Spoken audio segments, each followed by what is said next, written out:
Because, of course, people come to therapy needing help. And I feel like that comes back to what we were talking about change. That change happens when we become more what and who we already are. We bring understanding and awareness to that. Something in the becoming more of what and who we are, where the battle drops, like that internal struggle that's so exhausting.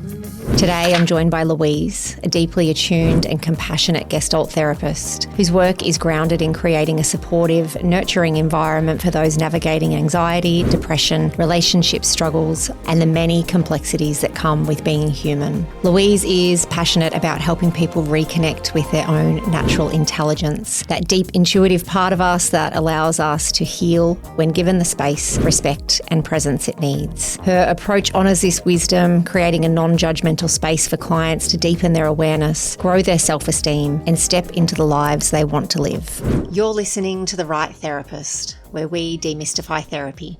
We'd like to begin by acknowledging the traditional custodians of the land on which we live and work. We pay our respects to elders past and present and extend that respect to all Aboriginal and Torres Strait Islander peoples listening today. Thank you. Hi. Thanks for joining us. It's good to be here. Can you tell us about your work? Yeah, my work is intimate and rich and difficult and really rewarding.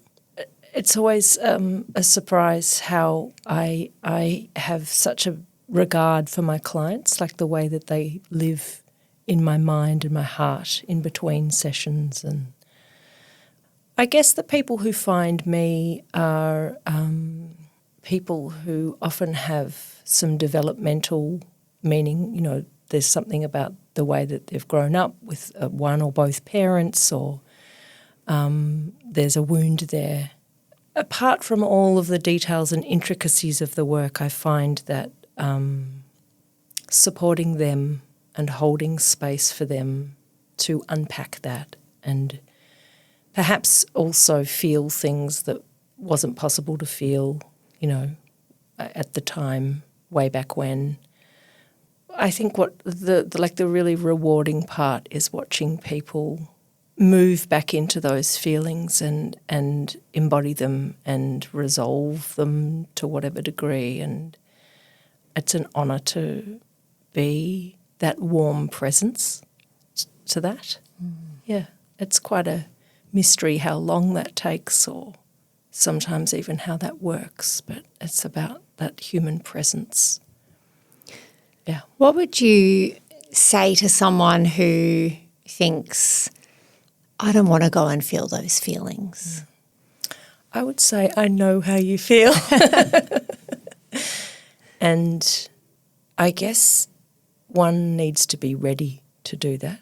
And it's probably a really interesting discernment as to whether you need to or whether you need more time to not do that. And how you work that out is probably about how much pain you're in. If your life is feeling pretty wretched and you're feeling isolated, or, you know, you're struggling. And I guess I would say to them, it's certainly not about feeling them all at once. I think that good therapy, good enough therapy, is about the therapist really, like so much of my work is really attuning to what the person needs. We've all got similarities, but we're all different. Our capacities are different. And so that's such a creative part of the work. What does this person in front of me, what have they got capacity for? And always walking sometimes like quite a tightrope between support and challenge. And so I would say, yes, it's a challenge, but also it's a support. And I think often people are surprised by, Nick Cave said, you stepped into the abyss but find it only comes up to your knees. You know, that it's not as hard as maybe you thought it was, and in fact it's a relief. So I would say, yeah, definitely you might not be ready, but you also might. And only you can really know that.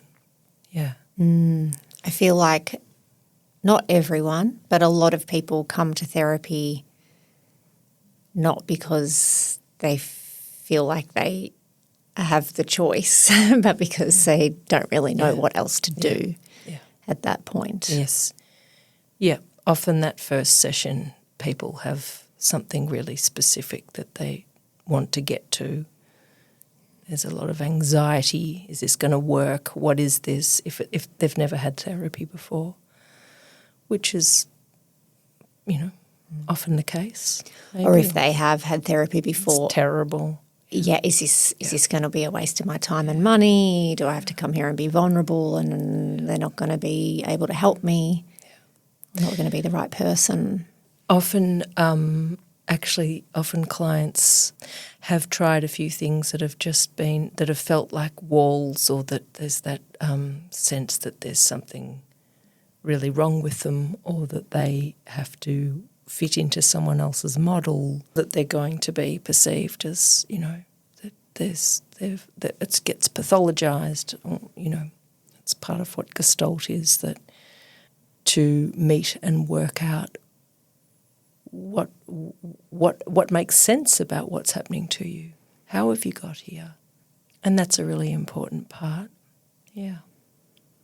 If that makes sense. Yeah, absolutely. And can you say a bit more about how Gestalt supports that? Because it's not this sort of prescriptive or pathologizing modality, is it? No, and I guess one of the central things about Gestalt is to do with how we view change.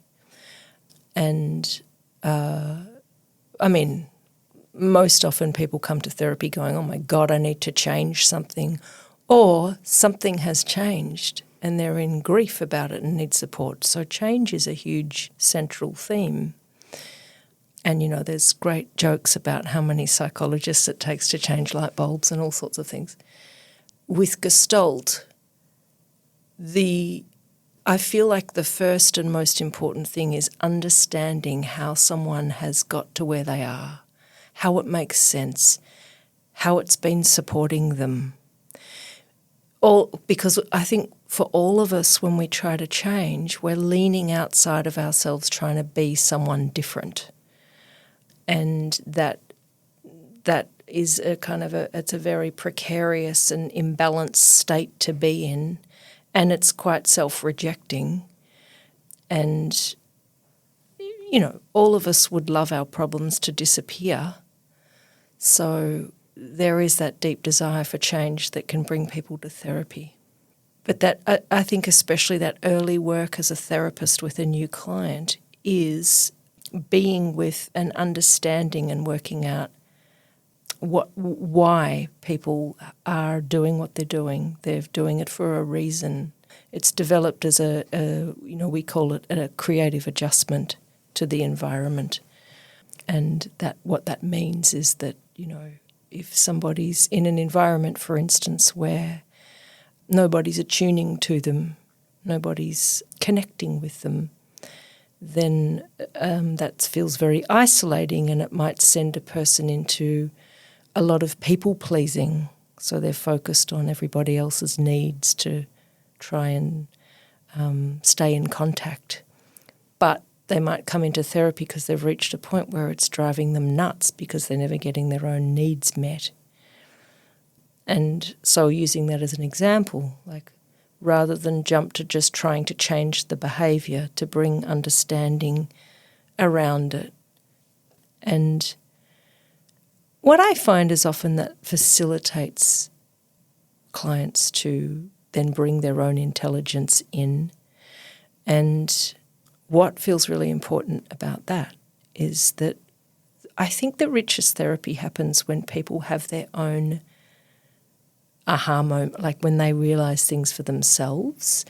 And, like a huge part of training, and I think good training as a therapist, and I feel like my Gestalt therapy training was good training, a huge part of it is unlearning how to jump in and fix everybody too quickly.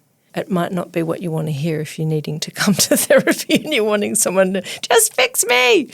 And sometimes people say, just tell me what to do. And you say, okay. But I do say to them, well, I can, but that'll be it'll be my idea of what to do. I want to support you to find what you want to do, what you need. All of us, with our friends, like so often friends say, just don't do that, or just don't think like that, or you don't need to feel that way. And it doesn't help because we are. And so I think that that's a really good way to distinguish the difference between therapy and, having great friends or family to talk to, is that we as therapists want to get out of the way of jumping in too quickly to tell you what to do. And one of the main reasons for that is that there's going to be a reason why you're doing what you're doing. And if we side too much as the therapist with the part of you that wants to change, then the other part that doesn't and is doing something else will play up and get mischievous and and resist. Yeah. There's something so healing even in coming to that place of understanding, like, oh, of course I'm doing that. Of course I'm people-pleasing. I've now unpacked how that developed in me and how I adjusted to make that happen. Or of course I'm drawn to this substance because of what I'm sitting secure with. Attachment. Yeah. Right? Yeah. Yeah. And that brings self-acceptance in. Can you say more about the Gestalt theory of change? Yeah. There's a clever phrase that describes it called the paradoxical theory of change. And paradoxical, I guess, because all of us have an idea that change means that we are something different from what we are.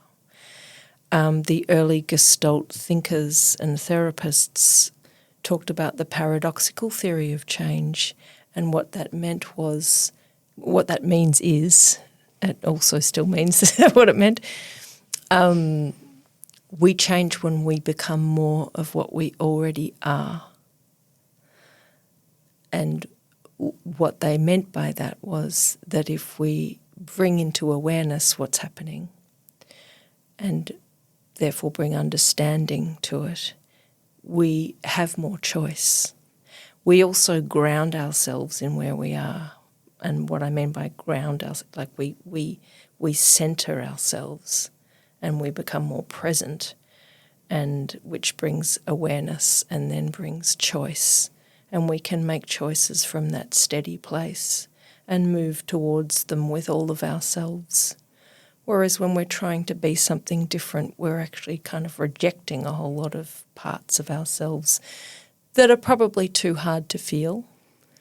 And that's a big part of where therapy can really kick in and help.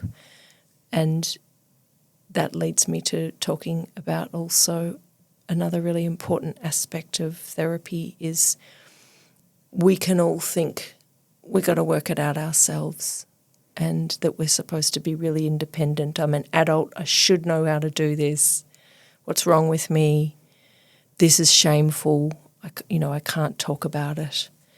And I really notice that with my clients, that support strengthens them, and with support they can bring more into their awareness, and it's strengthening, and it brings flexibility and choice and joy back into their lives. I've strayed a little bit though from the question about change, but then that's sort of an intrinsic part of it as well. Yeah. I mean, with that support, you can really stop running from what is, be in what is with the support of the therapist. Feel some of those feelings, allow them to be there.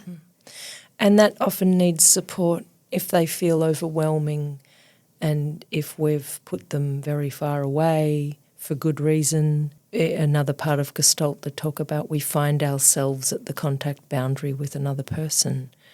And that's part of why it's called relational therapy, that in the support of the relationship with the other, rather than me being the all-knowing therapist who's cool and removed and you're the person with the problem, we can sit with it together. And yeah. Can you say what you mean by contact boundary? Yeah.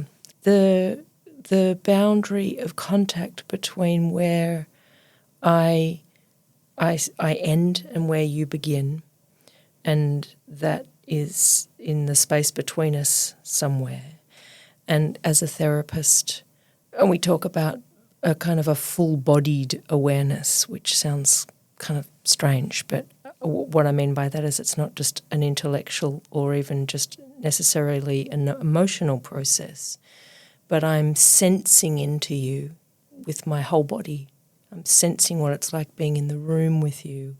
I'm sensing what movements you make, what it's like for you to enter a room, sit down, be with me, what your eye contact is like.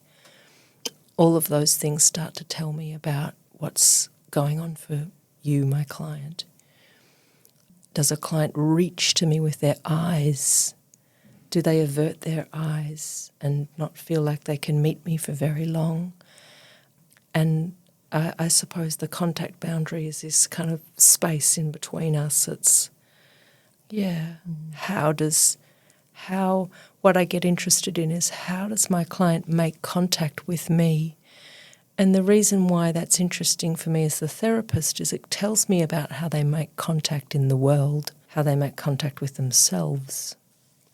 And so it's not you thinking they should make contact in a particular way. Right, yeah. But you're observing. Yes. What's the contact like? Yes, and that's another really important thing about Gestalt therapy, and I'm sure other modalities. It's not about correcting something, although we endlessly fall into that trap as therapists. Recently, a really wonderful colleague who I'm working with said, "Oh, we all do that. It's just knowing when we are." What I'm talking about is, that we jump in to try and solve and fix and correct something. Or the client can do it. They say, "Oh, God, I do that. I shouldn't do that." Whenever I hear the word should, I go, okay. Because that's a judgment, or yeah. It seems like a should is something that's been swallowed without being digested. So I get curious about helping the person digest what they want and maybe spit out what they don't, because otherwise it's just an idea that's come from the environment, being either society or another person. This is what I should be. It's not what the person is. It's not helping them. It's just like something stuck in them that they've swallowed.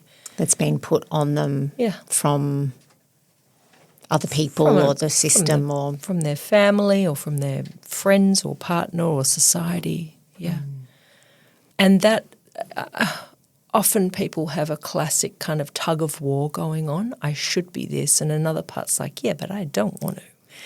And a part of Gestalt therapy is experimenting, and so it can be really helpful to sometimes look at a person through the lens of that we all have quite a few different selves, and the different parts of self, giving them a chance to speak, so to kind of separate them out.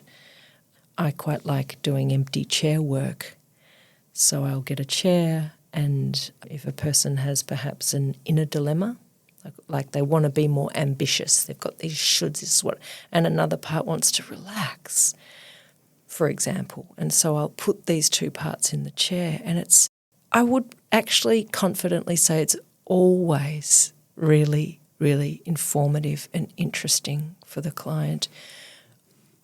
Can you clarify what you mean by put the two parts into the chairs? How does empty chair? Because this is a classic Gestalt experiment, right? This is sort of a sometimes when people say, "Oh, Gestalt, that's when you put your mother in a chair and yell at her, isn't it?" It's like, yeah, right.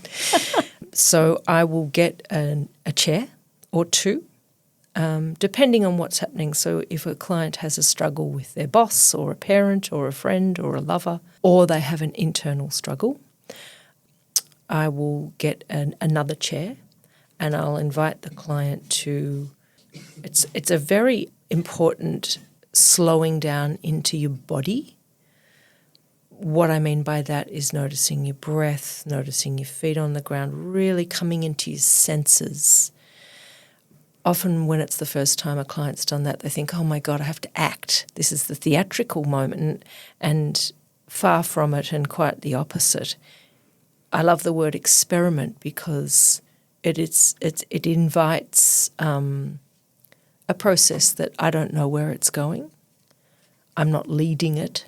I'm certainly inviting and directing it. So empty chair work is so powerful, and I could confidently say it always yields something really interesting, important, rich for the client. They often go away and for days or even weeks afterwards, it kind of percolates away in a process that's rich with insight.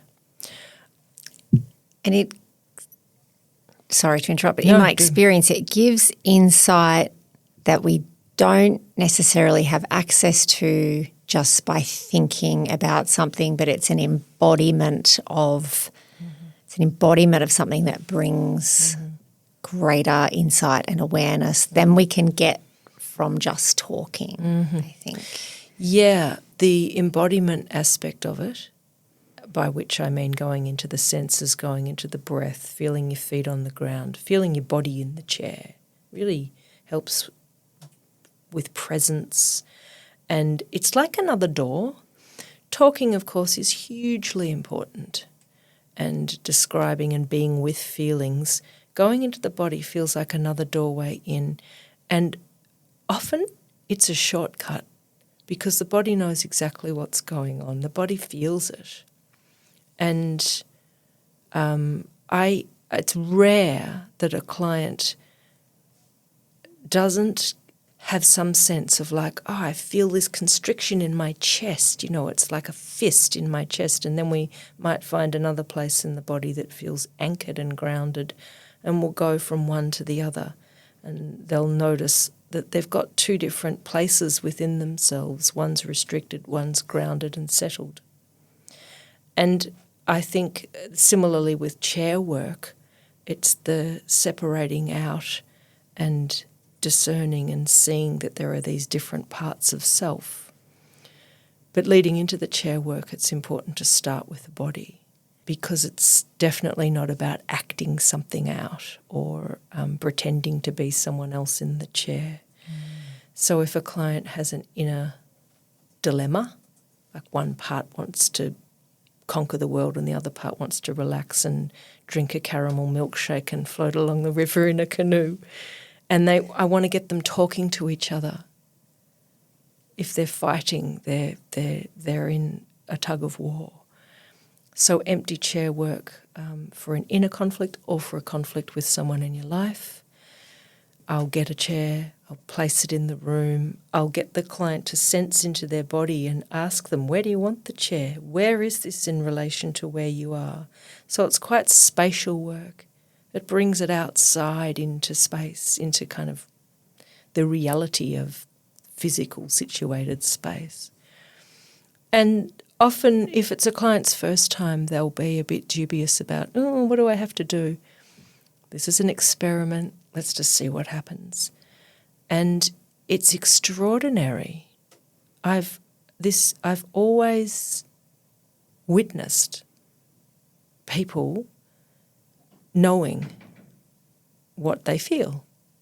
When they're connected to their body, they're looking at the chair. If the chair is a part of them, let's say it's an internalised part that's being a bit dominant, they're sitting in the chair saying, I hate you.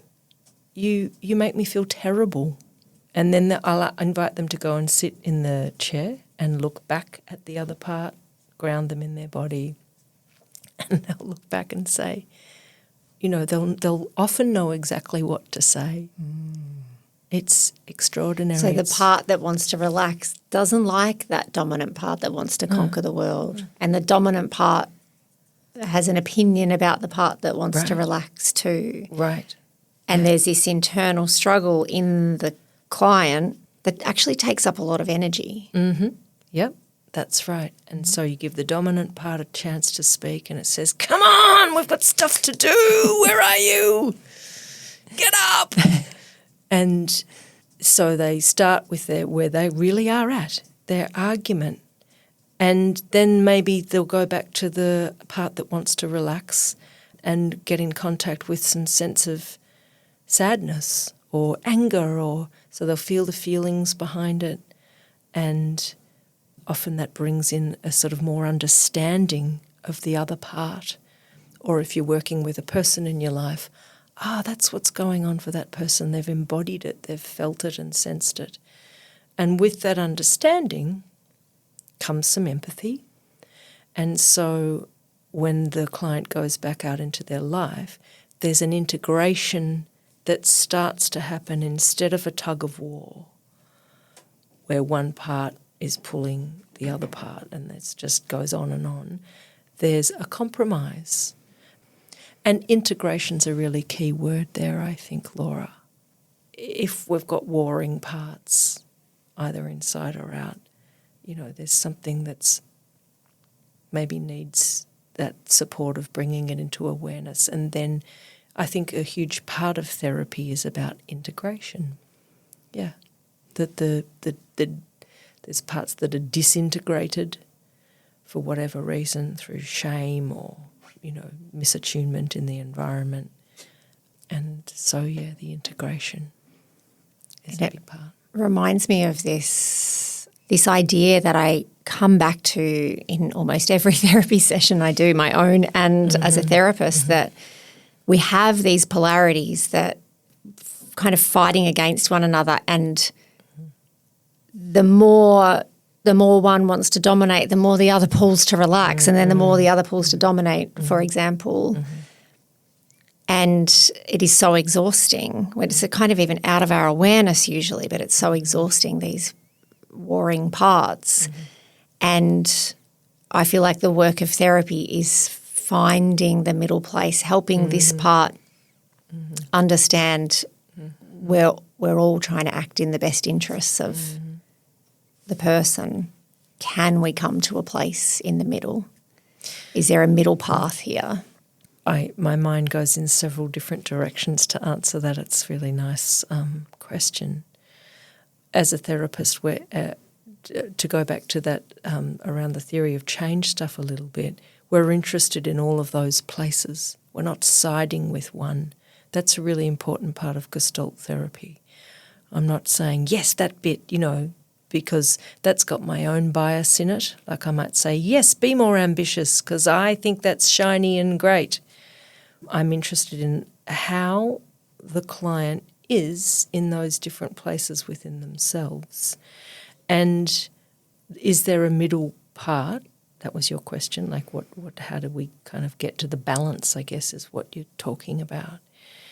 And that's got to do with integration as well, that as you said in the beginning of your question, it takes up so much energy. And I think one of the roles of therapy is that people come in with anxiety or depression or great stresses in their life that are taking up almost all of their energy. That's often what leads people to therapy. Yeah, my life's got such a big thing in the way of it that's taking all of my attention and my emotional, mental, physical energy. In the bringing those things into awareness and bringing understanding around them and choice and hopefully integration, that energy is freed up to live life, to have fun, to experience joy and pleasure and to be able to choose the direction that energy goes in. Right, to use it for other things that might be much more creative in your life now. Yeah. And to that point, often what people bring in is something that's a way of behaving that was an adjustment to a while back, maybe childhood, that's no longer working for them now. I feel that that's a huge part of therapy. one of the early Gestalt therapists said, it's like people are acting as if the here and now is the there and then. And so bringing that into awareness and helping a person to have a sense that they can make different choices, they can experiment and try other ways of being, but firstly with understanding how it makes sense, where they are right now. Yeah. Rather than treating it like it's just a problem. How does it make sense? Yeah. Yeah. And when someone is in the here and now but responding as though it's there and then, what does that mean for their experience and their relationships and ability to be with life, do you think? It has a big effect on their capacity to be present to what is. You know, I think that's I know that's such a wonderfully freeing part of being alive, if we can be present to what is. Life's full of change and great passages of difficulty and fabulousness, and like how, and in a way Gestalt kind of touches into a little bit of Buddhism there. Like, it's not so much about completely changing all of my circumstances and in that Western way to get all of your ducks in alignment and have the perfect wealth and house and partner, and all of those things, of course, can enhance your life. But what is my way of turning up in the world? What is my connection to those things? And to be able to be attuned to what's happening right now and to really fully be here and say yes to it is, I guess, a hoped-for outcome of therapy. And the being stuck in the there and then, freeing up from that, because then the classic thing is, for instance, if, you grew up in a very angry household and that you're walking around constantly guarded against and looking for an experience of where you're going to have to protect yourself and reading that into things, then a lot of your energy is going towards that and jumping in and perhaps interpreting what is happening in the here and now. It's like an extra lens over our perception. Makes me think of relationships, where we look at friendships or partner relationships, and it's so difficult, particularly partner relationships, it's so difficult to know, what is the truth of what's happening. Everything is subjective anyway, but what is actually happening here and now, and what am I bringing from my attachment stuff in my childhood and interpreting this in a particular way, and how much that can impact our relationships. Yeah, absolutely. I think that's where it happens the strongest, that we bring all of the there and then into our relationships. And I mean, I guess one way to describe it is that we read in our own script onto another person, and where therapy can really help if somebody's having a deep struggle in their relationship, in their love relationship, is bringing a sense of clarity to what is the repetition for themselves and what is actually happening. Yeah, it's a very vulnerable place because in that one, people can be so convinced that the other person's doing this to me. And maybe they are a little bit, but maybe the opportunity is to be able to go into that vulnerability and have a new experience, and to that also a part of what is relational in therapy is, like, we talk about rupture and repair, and there's an opportunity in therapy, if there's enough safety, you've got to kind of build safety first with somebody, to experience conflict and to work through something. There's, I think Freud called it the repetition compulsion, like we look for experiences that can give us an opportunity to complete, resolve, heal something. And so that can be a more edgy part of therapy, which some clients are more up for than others. And can you say a bit about what rupture and repair might look like in therapy? What can happen? A classic example is if a client feels missed by me. That what I mean by that is that I haven't understood, that they've felt misunderstood. Let's just say that's a good example. And if being misunderstood is a really central part of what's wounded them at some point, that's going to upset them. And if they can confront me with that and say, I feel really, like if they can even express some anger, pain, I feel missed by you. It's a hugely brave thing to do. Massive, even as a therapist who welcomes this, imagining me as a client saying, hey, you did something that hurt me. Yeah. Feels very scary. Totally. And some clients are up for it more than others, like some people who are a bit more organised around needing it to all feel safe and nice might never do that, or they might just leave. But it's a really important edge or it could be an important edge for somebody to bring in, because if they keep meeting that in the world and moving away from it or going into it too strongly, or like if somebody lives in a lot of fear of saying, of expressing their needs, the repair bit is that, and it certainly is edgy, you're right about that, there can be a really good healing in that, though, like a repair, because if they can share that and if I can hold it, even though, as a therapist it's hard as well, and go into it and talk about what happened and, I did miss you, I don't want to miss you. It can be a very cathartic experience. Yeah. What's the process like for a therapist in that situation where a client brings it, you missed me? Mm-hmm. What happens?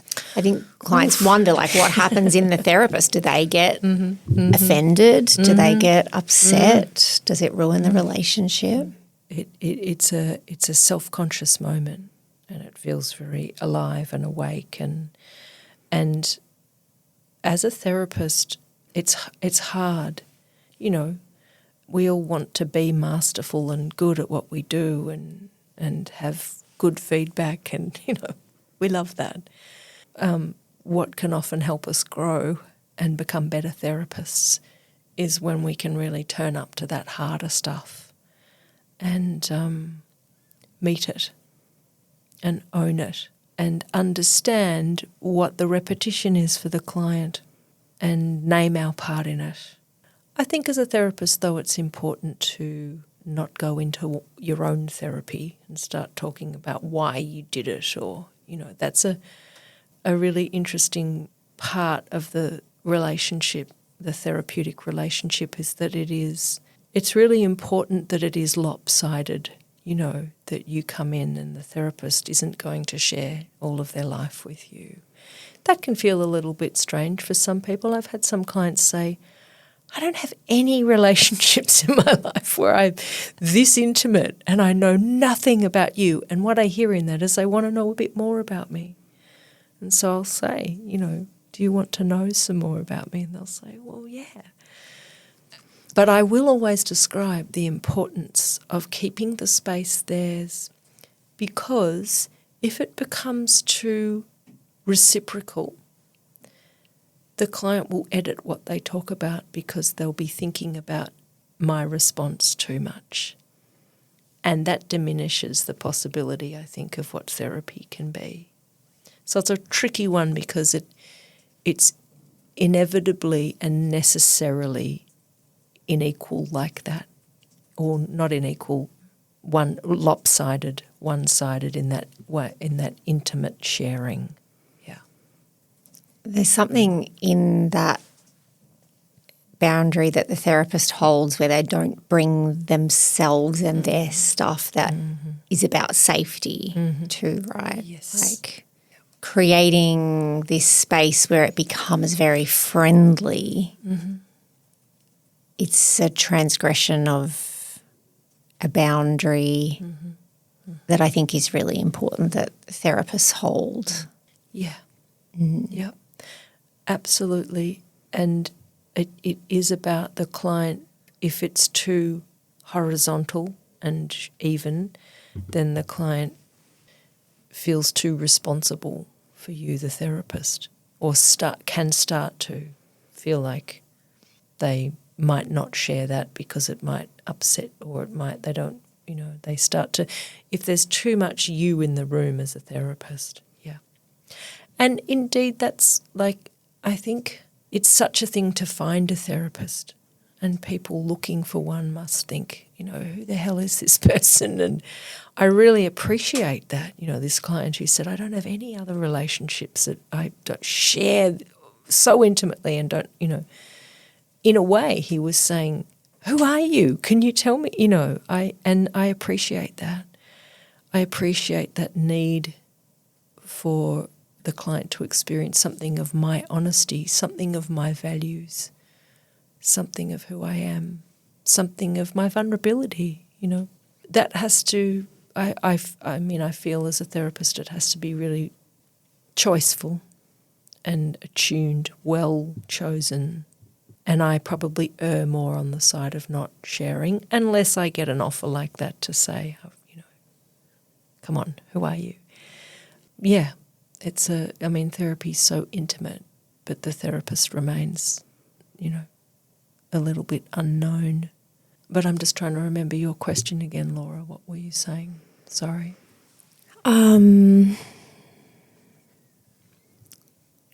boundary and safety. Yeah.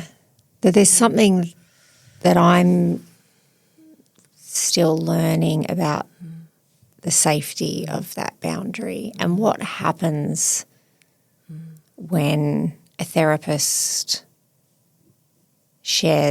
discloses a lot about themselves, and that it somehow the equalization that happens is not for the benefit of the client or is not in service of the client. No.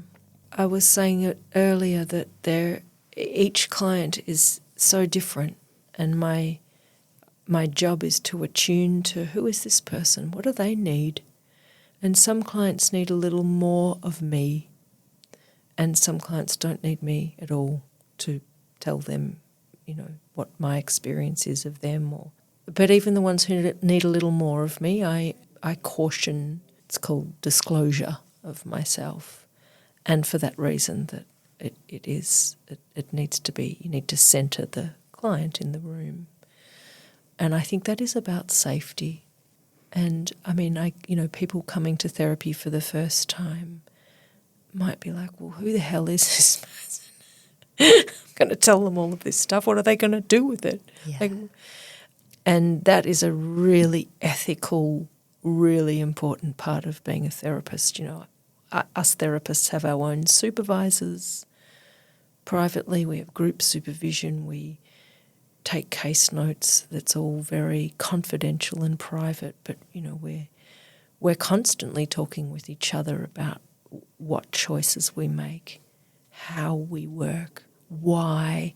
We really interrogate that, always with the intention of how are we serving the client. They're coming with their really vulnerable material.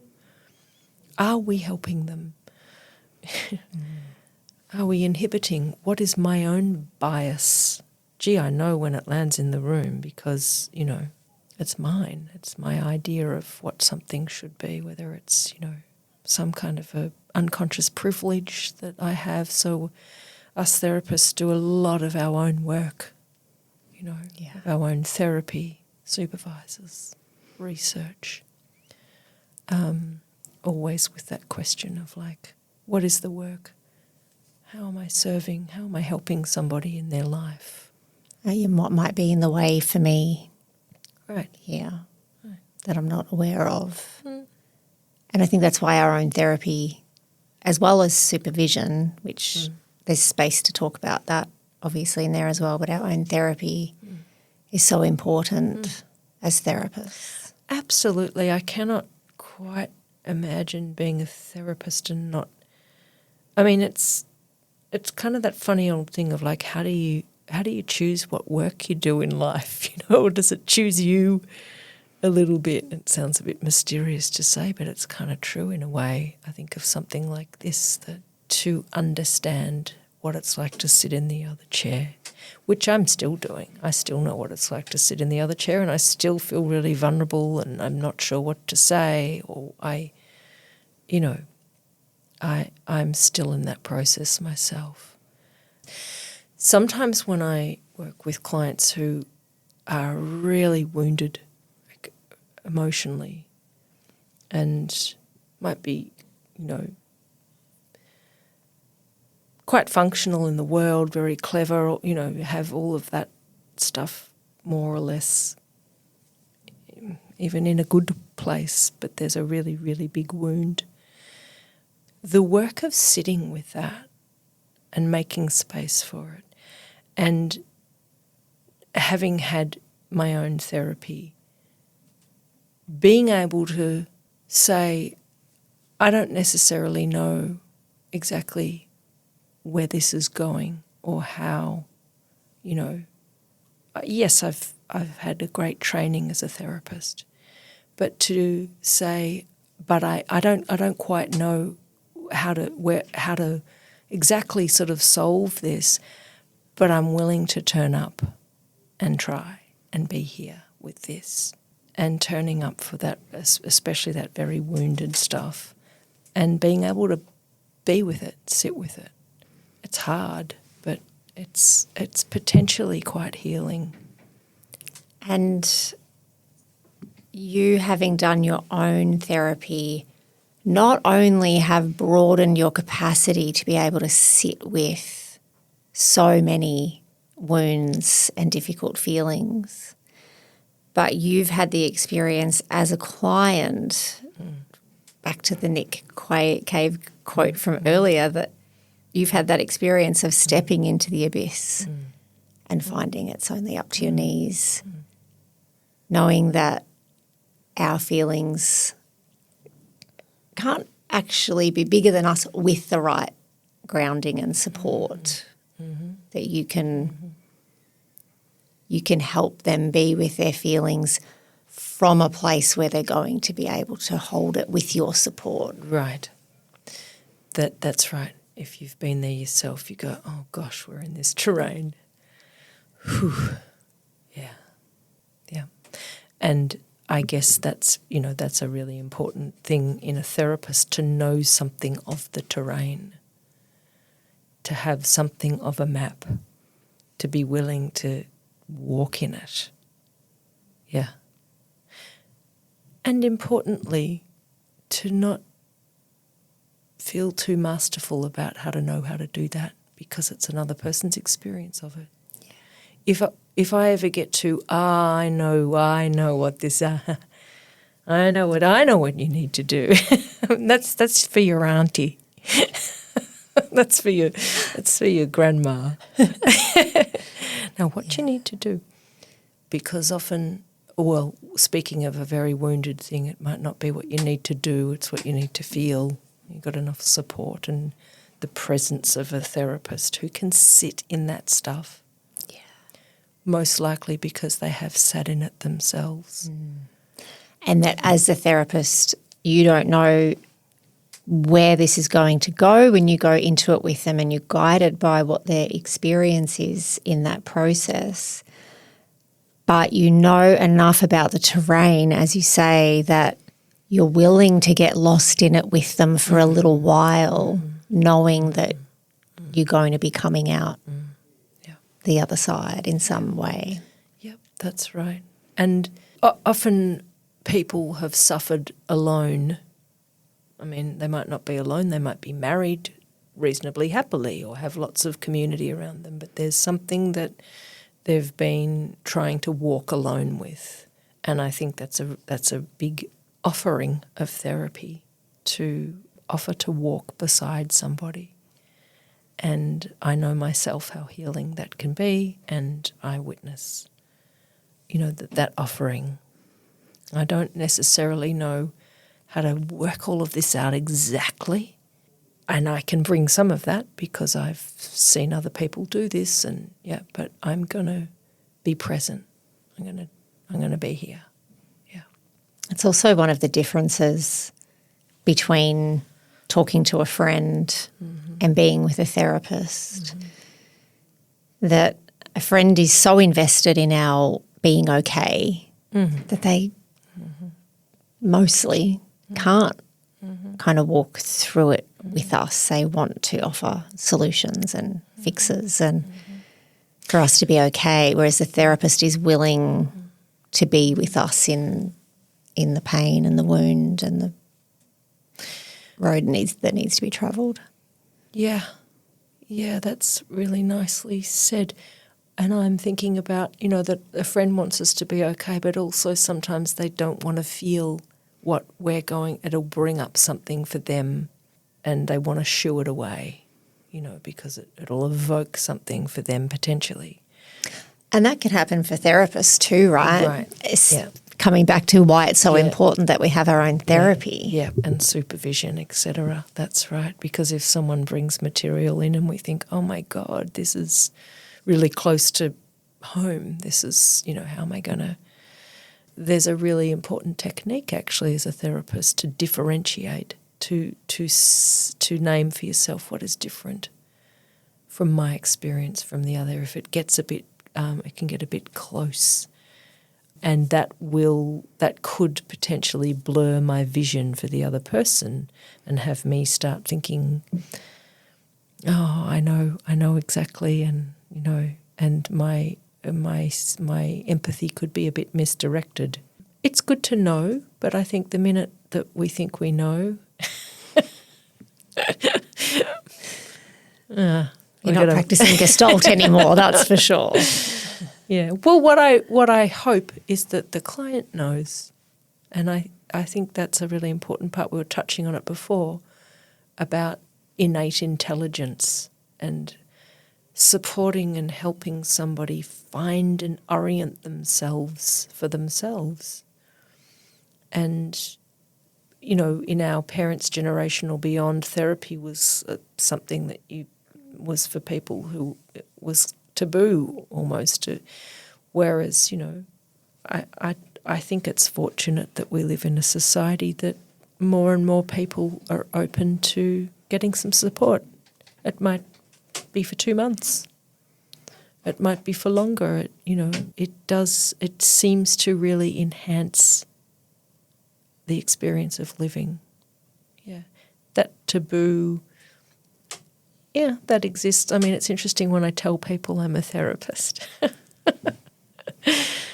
I remember telling someone I remember long before I became a therapist, chatting to someone at the pub, a friend of a friend.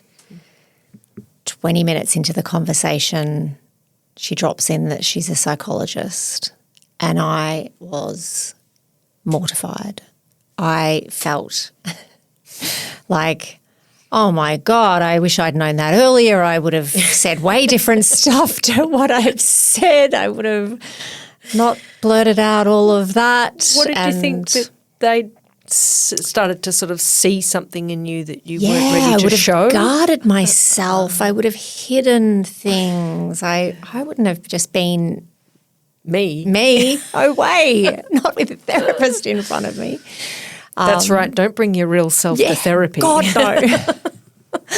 But it was this sense of, oh my God, she's really probably, I don't know, I'm imagining, she's really seeing me, and I didn't, I wanted to be able to guard myself from that. And it wasn't until a few years later that I went to therapy and had a really different experience because I was choosing it, I suppose. But Yeah, I often get a similar response from people that, are you analysing me? Yeah. What are you seeing? Yeah. And I think the more time I spend as a therapist, the less I'm analysing anybody. Everyone just makes such sense as they are. I don't know. What's your experience of that? Actually, it's similar that, you know, when you become a therapist, you stop being a therapist. Yeah. Outside of the therapy room, probably inevitably for a therapist, you've got that a little innately in you anyway, like a deep interest and curiosity as to how people work. Who are they? What are they? What are their inner workings, and why do they do what they do? And yeah, I think, you know, well, a Gestalt training is a really rigorous, long and really difficult process, actually. That's important to say too, that, you know, the training, it's a big training. It's a long training. And It's a very deep yep. training. Yep. And also there's many hoops that I've jumped through in my training, and yeah, it's helped me find that boundary in my own life or social life of not being a therapist at the pub. Tell everybody I'm a Librarian. rugby player. That's what I look like, isn't it? I'm sure you'd be very good at rugby or library. Can you say Library, rugby. Can you say a bit more about the Gestalt training? Actually, my curiosity has really gone there. How is it different? I mean, it's a huge question, but how is it different to the training for, say, a psychologist, and what's it like? It's a Gestalt training is experiential from the beginning, by which I mean when I was a student, was put into a process with my own vulnerability, and everything is brought up into awareness and articulated and shared in a group, and the group setting amplifies it. So all of the things that I was shamed about, shy about, wanting to push away from, slowly, thankfully, come in, and I get the opportunity to work with them, with others witnessing me. Just like a kind of amplified version of therapy in a way. Sounds a bit terrifying, doesn't it? But it is slow and very supported. And so my hopes and my fears and my longings and my blind spots and my wounds, and if I'm in touch with what triggers them in me, how I process them, the main thing there is that I don't bring that bias towards a client.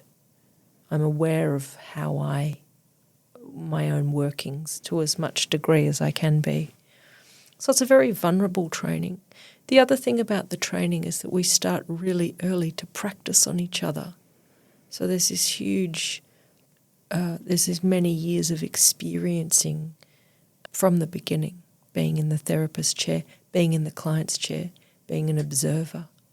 And I haven't done a psychology training, and I deeply respect all of the different modalities, and I think they all have a really important place.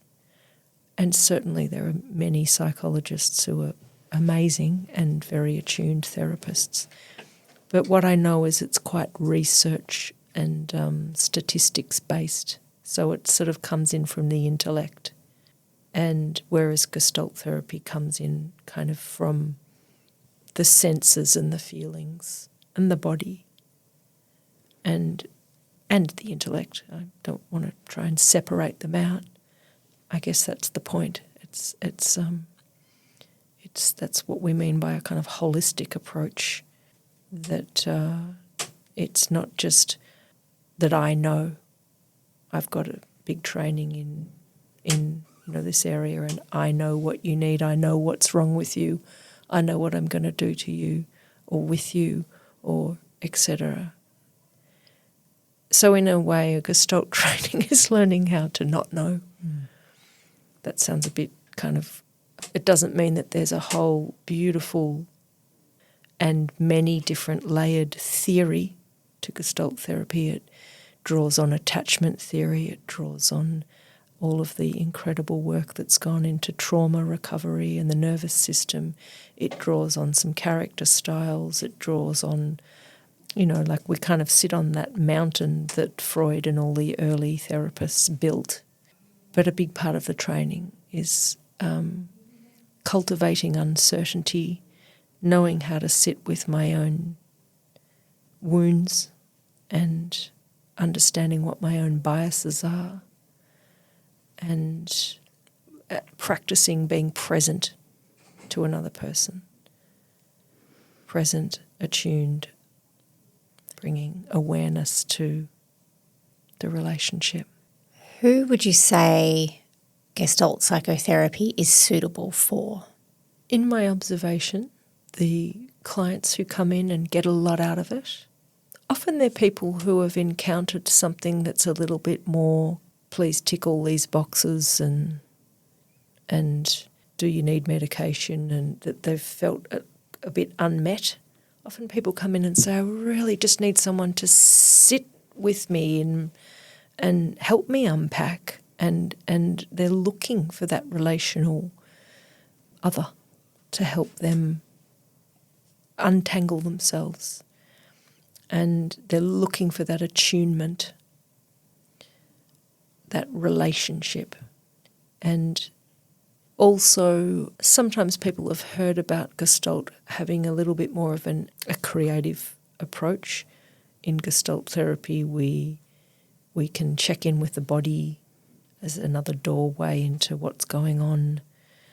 I normally say, I don't know if you want my answer. It'd be helpful to hear it. Because there's that thing around, like, I wouldn't see someone who has presenting with schizophrenia who needs a psychiatrist. And, like, we might need to talk about that. Like, how do I know? Because Laura doesn't send them to me. That's how. So come into sauce and have some sauce on your tomato sauce. I usually say, I say to clients, if you are potentially needing a diagnosis or you're needing someone who can liaise with your GP for like a team approach to your mental health, and I feel like there's and I could say with that, I would say seeing a psychologist is a really good idea. If you're wanting someone to help you unpack and look at your developmental history and see the places where you were changed in ways that are no longer working for you, that's psychotherapy. I don't know if that's very brief, but I think what you were saying was beautiful. It's just a complex one, isn't it? And to have that piece in there around how do you know when you need to, because people get a relief. People can get some relief from pathology, that names, it's ADHD or a mild personality disorder that's going into another terrain. I can certainly work with someone who's been through that diagnosis, perhaps with a psychiatrist or a clinical psychologist. So I'm a psychotherapist and trained in Gestalt therapy, and it seems to be very helpful for people wanting a little more medium-term, long-term support at integrating something that is a childhood wound. People can come in with a crisis. I guess I would say often my clients tend to be people whose lives have been shaped in a way that's difficult by others, whether it was their parents or it's their current partner, or that there's something that has organised itself in them that's really uncomfortable. You could say that about people who have, more severe disorders as well.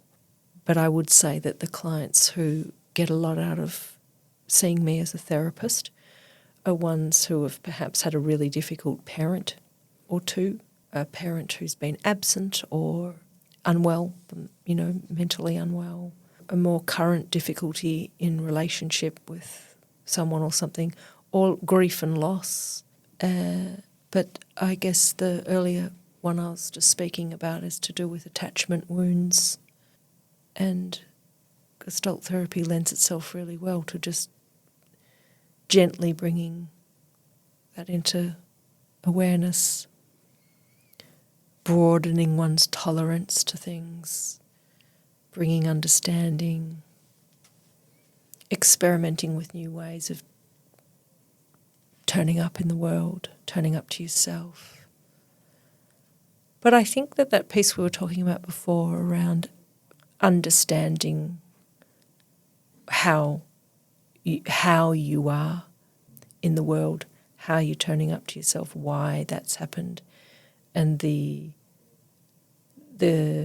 compassion that brings to oneself feels like a really important starting place in therapy.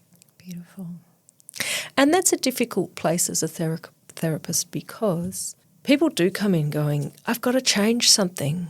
Come on, and thinking that you're going to go, okay, do this, and look, sometimes people just say, I really want that, and you're like, okay, let's give me some strategies. All right. And that might sound a little strange if you haven't had therapy to hear that and think, well, what the hell do you do? Are you going to help me? Because, of course, people come to therapy needing help.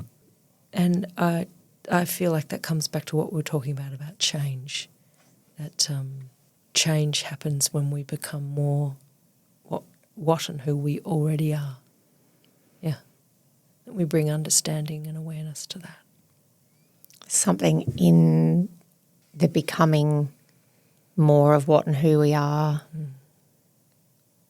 where the battle drops. Right. Right? Like that internal struggle that's so exhausting. And if you join that battle as a therapist and just take sides and try and, get the person to change, then what the danger of that is that the person's sense that I'm not good enough, I'm not okay, there's something wrong with me, I'm bad. There is something wrong with me. She agrees. Then it gets better, bigger, right? That grows in energy. If you're like, yeah, there is something wrong with you now. And so the person might for a while struggle around doing what you've both agreed on is the sort of thing that's going to change your behaviour. But the pitfall of that is that there's something that needs to be heard in the thing that's wrong. There's something calling out to be recognised, understood. Why, what is it about that's working for you? Yeah. Yeah. And the thing that you're doing or being that you want to change, you are doing or being that for a very good reason. Yep. And can we spend a bit of time really understanding and accepting and allowing that this has been necessary? There's a reason. Like, of course you're doing this. Yeah. And in that, there's something relaxes. Right. Right. Yep. Yeah. Yep. And I think that what relaxes is that sense of like I've got to change something. And that is like I should be somewhere else. That's not me here. And so that relaxing is like part of coming back into being right where you are and grounding yourself in it. So this image in my mind of when we're trying to change, trying to move ourselves into change, we're moving away from what we're rejecting it. We're rejecting it. And so we're kind of trying to move ourselves forward, but it's like there's an elastic band joined to us, and the more we pull, the stronger the pull back. Right. Yeah. Is, you quit something. Right, I'm doing it, I'm going to quit. And then bang, you're back into it, stronger than ever. Or, you're going to do something or not do something. it's occasionally you can kind of make that breakthrough, but I don't think it's the most effective way to find change and long-lasting. You've sided with one part of yourself and the other part's back here going, I'm not doing that. Yeah. Bugger you. I'll wait for my chance and I'll come back bigger and better than ever. And the struggle is still happening out of awareness into, like, it's still exhausting you. Yeah. Yeah. And then what tends to happen is you feel bad when it fails, you know. Yeah. Oh God, now and that piles up. Oh, I'm weak, I'm bad, I can't do it. Other people can, like the shame of, And that the good old shame. Shame is a big one. Yeah. Shame attacks the self. Yeah. And that sort of, it's like a lasagna layer, isn't it? Of like shame, perfectionism, guilt. People come into therapy with these layers and ways of wanting to bring understanding. Often there are feelings underneath those experiences. But yeah, that's a really good way to describe it, Laura, with the elastic band. Like you're going, I'm going out, I'm going to be this, and there's a boing. Yeah. Yeah. I'm wondering if we do our little therapy Session. bit. Yeah. So this is obviously quite different to a normal therapy session that you would have with a client. But the idea is to give people some sense of what therapy with you could be like and what therapy in general can be like. It's an artificial environment, there's cameras, there's an awareness for both of us that people may hopefully watch this. So it's different. It's also different because I've done lots of therapy, so it would be different to what a first session for a first client might be with you. But hopefully it can still give some sense of you and some sense of therapy. And so what I'm bringing is absolutely real, and we'll just do a little segment, just like in our Gestalt training, with a lot of observers. Just like in our Gestalt training. Yes. Yes. They look a little different today. Yeah. Great. So I'm your client now. Okay. I'm your therapist now. I wouldn't mind that, actually, you being my therapist. Really? Yeah, absolutely. Okay. I'd love that. I'll book you in and see if I've got a... So... Something that feels relevant to, I guess, what we've been talking about a bit today and just feels present for me is this sense in myself that I should be better. I should be more professional. I should be more organised. That one I think I've thought my whole life. Should be more organised. A lot of my life. Yeah, I should. Should. That feels like it's stuck in me somewhere. Like there? I think so, yeah. And it's a bad taste in my mouth as well. It's like something's stuck here and then, yuck. What do you notice as you tell it to me, as you describe it? I feel a bit embarrassed, maybe. A bit. It's hard to name it. Yeah, like it's a touchy one, I think. What is the feeling of what's going to happen in the naming of it? What are you going to be met with?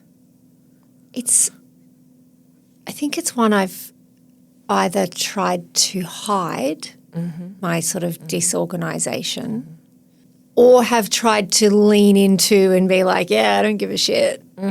But the I don't give a shit doesn't fly anymore because I'm trying to be a professional and I fucking give give such a shit. Like I can cry. I care so much about this. And so what do you care about? That I do things properly and well. Why? And I don't fuck it up. And what is that thing you care about? If you do it well, then I won't let other people down or be judged. Be judged. Yeah. What does judgment look like? Being exposed. That I'm not a real therapist. I'm not a real business person, or I'm not a real podcaster. I'm not.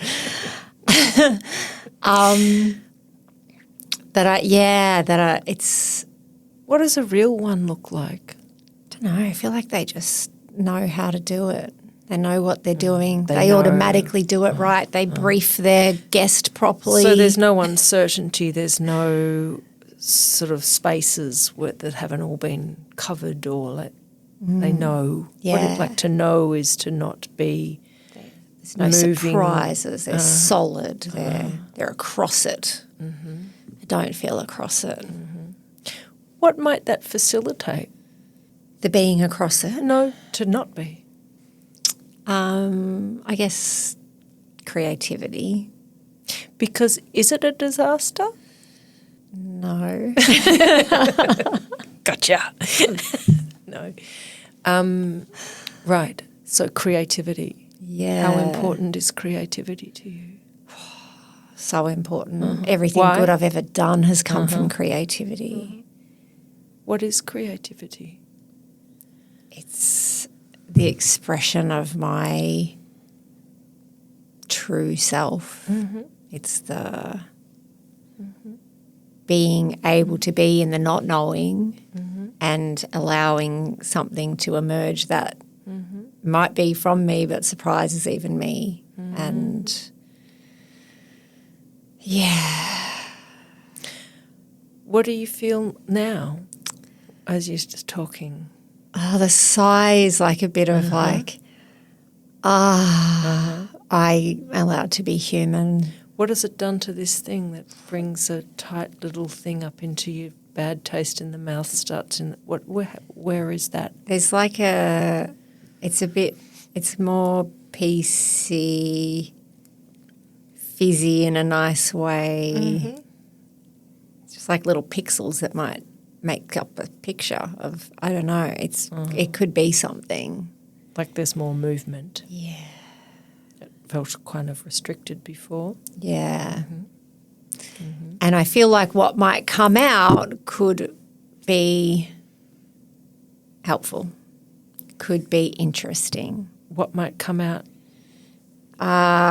You mean just generally? Just generally, like what could emerge. That restriction blocks creativity. What's its function, though? I wonder. What's it? Maybe is it? What's it trying to do?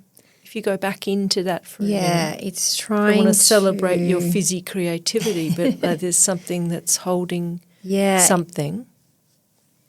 It's trying to help me avoid shame, to cover something that I think is a deficit or have been told is a deficit. What's shame like for you? It's becoming more friendly than it ever has been. How come? Just the more I allow it, the easier it becomes to be with. And now shame, like these days, feels like a sad friend who needs a cuddle. Yeah. Okay. And I notice you're going like this. Is that a bit of a cuddle? Yeah, I think it is. Yeah. And it's in that place where that tight thing that comes into your voice, it sounds like... yeah. But in my heart as well. I'm curious about what it might be like for you then to experiment when that, oh my God, I should be more professional and more organised and know, and when that emerges, I guess I'm wondering, Laura, if it's about looking after that part. Yeah. The shoulds kind of, they come in and they sound restrictive to your creativity. Creativity sounds like that's the thing you said. It's everything good that you've done has come from that tingling creative part. Yeah. Yeah. Yeah, tending to that feels just relaxing. And, yeah. It's so nice to hear you say that shame, like it sounds like you're bringing kindness to it. It feels like I can see a littler part of you that you, Laura, here and now can sort of go back to and say, hi. Yeah. Yeah. It's okay. Like it's just like it. Yeah, there's like a year 7 version of me who didn't have her books organised and didn't know where her frigging classes were, and it's okay. And maybe no one else knows either. All right. Or dare I say, even if they do, like, because in year 7, like, well, maybe someone did shame you. Like, there's the thing that comes in from the environment too. It's not a process. Just when we're dealing with shame, it's not just something that's happening in you. Yeah. Something's happened. Yeah, I just around you. Immediately think of all the kids that had just the most organised, beautiful folders with all the dividers and the labels and the sticky notes and the that I. And you were whatever. I was having a good time. That's what I was doing. Oh. Yeah. It's interesting that shame can sit near you having a good time. That's sort of, is that... Was I? Like when you just went into your body before, these are in a similar place. Yeah. Kind of sit next to each other, like one you describe as kind of tight and moving up and then the other, it seems like it sort of starts to get movement back. I think they were both there back then, but this feels more like being with it feels more, like they're more together. And what's that like to notice the together? Feels gentle. Oh. Feels easeful. And does that feel like it's a support for you to, when these shoulds come up? What are you started by telling me these shoulds. I'm just wondering how you feel about them now after we've talked about creativity and them. Like should. Where are the shoulds now? You should be more across it. It's a bit like I know why I feel like that. And why? Because I felt deficient at different times and I felt like I was doing it wrong different times. You weren't matching all the people with their post-it notes. Yeah, felt different. Yeah. And that what they were doing seemed right, therefore what I was doing was wrong. And what they were doing was rewarded by the school, the system. Yeah. And what I was doing was criticised. Yeah. So Were you a little more daydreamy? Yeah, and I was going through some stuff. Yeah. I was having a hard time actually. In year 7. Yeah. Yeah. There was a lot going on. I don't know that I had capacity for an organised folder, actually. Yeah, that was That was the least of my worries at that age. Yeah. Lots of changes. Yeah. I'm kind of conscious of time, but yeah, you know, my parents were losing everything, losing their farm. Oh, wow. Yeah. Oh. Yeah, and I felt like I was losing everything. Oh.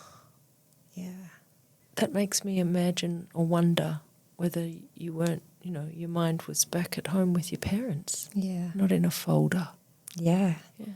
You were where it felt important. Yeah. And that felt really different too. That was a difference between me and my peers, and I didn't like to think of it, but yeah, that was, I guess, a source of shame as well. What was different? That you had this huge thing going on in your family, and they were all with their cute little folders. Yeah. Yeah. Yeah. And their families with parents with jobs that had wages, that weren't farmers, that weren't, felt really different. And I'm curious about whether, if it's a kind of the fundamental support in your family was up in the air. Yeah. Yeah. And, I mean, they were just so stressed, Mum and Dad. Oh, wow. So that support was up in the air too. Oh. Yeah. I was quite lost. Oh. Yeah. More, it really it makes a lot of sense. And, the thing I'm talking about getting wrong is like work stuff as well, like livelihood and fundamental support. Yeah. And it taps back into that sense of you're not fitting in. These you should be Yeah. in your folder. Yeah. If only I had the folder right, I'd be. Everything else would be. I wonder if I'd love to spend another hour having more of a therapy session with you, but if we bring it to a close. Tell me, just to end, what are you sitting with? You just told me what that links back to. Yeah. Which sounded like a very big transition and unstable point at a very delicate early teenage time. It's like a tenderness that's really nice, actually. And to be in touch with it is nice. Yeah. And I hadn't, in all the times I've talked about that period of my life and what that was like and how hard it was, I've never looked at myself at school and what it was like for me to be at school while all that was happening. I kind of separated them out in my mind. I'd never seen myself amongst my peers with their parents with jobs and their neat folders. So I think I have a new part of myself and a new perspective, a new compassionate perspective from that particular angle, which is really lovely, and I'll spend more time with that. That's nice, because what you talked about was feeling that you need to be something else. That's a should, isn't it? And now you're saying I want to spend more time with that. Yeah. With that part that gets caught up in or can get pulled away. I should be something different when there's something more important that's taking space. Yeah. Yeah. It's really, being with and allowing. That's what we've been talking about, really, isn't it? Oh, I feel like I know you more deeply, and I know we have to finish here. Thank you. It was really, really helpful What's for it me. been? It's been Yeah, beautiful. Yeah. Great. Thank you so much. Oh, my pleasure. I'm interested to, if we step out of therapist client and think about that little session, I'm interested in your thoughts about, I don't know if there's any like direction you took over another, or what were you holding in that as the therapist? Well, firstly, your should. And I think, as I was saying in the session, like when there's a should, there's something undigested that's come from the outside. And you were quite articulate straight away about kind of naming what that does to you, that there was this tightness and it came into your mouth and you experienced it as a yucky taste. And so fairly clear to explore, what, like to lean into that. Well, why should you? What? And you were saying, because it's important to me, and to go with that fully. What is that? Rather than jump in and try and calm down you should and make you feel better about it. What is it? What is it that's so important to you? Why is that turning up in you like that? And that led you to your creativity. You talk, because I felt like I was saying, what is that? What's important? Then I brought back to the body, and it was in that similar place, the creativity that felt kind of, did you say tingly? Like fizzy. Yeah, yeah. What's interesting to me is that I was ready at that point to finish. And I'm a therapist and I kept you going. Neat little experiment where a little bit of something came up, but nothing too big. Yeah. And your subsequent questions went deeper. And then images flashed in my mind of me at school. And that's something I love so much, that going to the body through practice is now very easy. I kind of do it automatically, but also just trusting that when I get an image of myself in the Year 7 classroom, bang, what's that? Like that's relevant, And it felt like, such a formative example of where the should started, and a really, really clear sense of like what was happening to you in Year 7 was so different from what was expected of you by the group and the school. Like they were far away from each other. And so I started getting curious about, how do I support you to be in touch with both of those parts? Yeah. Yeah. Yeah. Thank you so much. Yeah. Pleasure. I really appreciate it. Pleasure. Thanks so much for being here today as well. I've loved our conversation. It's been great. Thank you. I've loved it too. Yeah. I did bring in this quote that we've talked quite a bit about Gestalt therapy and the therapy process, and I felt like it encapsulates something of what people can get out of therapy, like it can feel a bit mysterious, but what a therapist can give.